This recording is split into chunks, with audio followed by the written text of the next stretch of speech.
When all the markers of sex, race, age, class, every other marker is removed, what's left? The only thing that you can see of me is my eyes. And they always say the eyes are the window of the soul, so presumably, if you can see my eyes, you can see inside and see what's left, But what is left? I'm a conceptual artist, and I have the idea first, and I find ways to best express the idea. So sometimes it's photography, sometimes it's video, sometimes it's performance, sometimes it's text, or just collage. This series, it's from a series called Body is the Ground of My Experience, and it's the only group that is like individual images, but I call them collapsed diptychs. If you look closely, you can see that this is a body. It's not just ground. It's the African woman's body. And out of her navel, you can sort of see the fold of the navel there, out of her navel is growing this palm tree. So the fir palm was me at that moment, but I would change that later. That's what the night is about. It's the opposite image.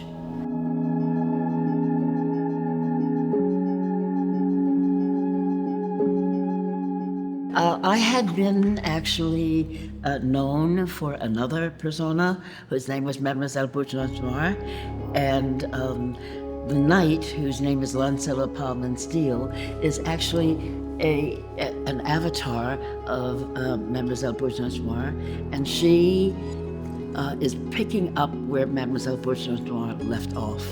The armor that I had fabricated, this was the only one I felt that I could wear, and I think there was something about the skirt, there was something about the epaulets that felt feminine enough for me to wear.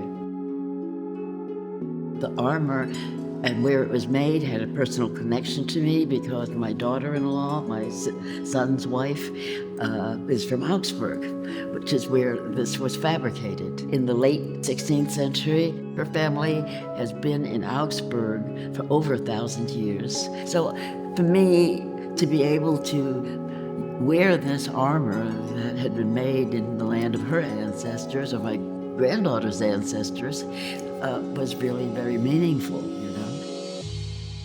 I always wanted it to be shown so that the images were almost touching. And the reason for that is that these works are character studies, and they're the 4 images that I chose to represent the most important aspects of her character.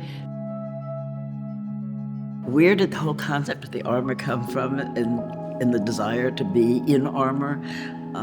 The first thing is that my mother used to use the Boston Public Library as a babysitter, and I picked up the Howard Pyle books on King Arthur and his knights.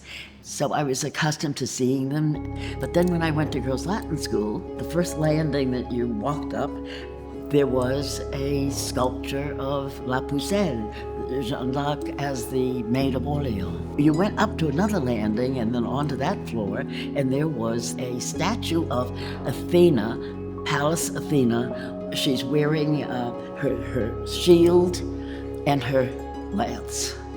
And they were my image of powerful women.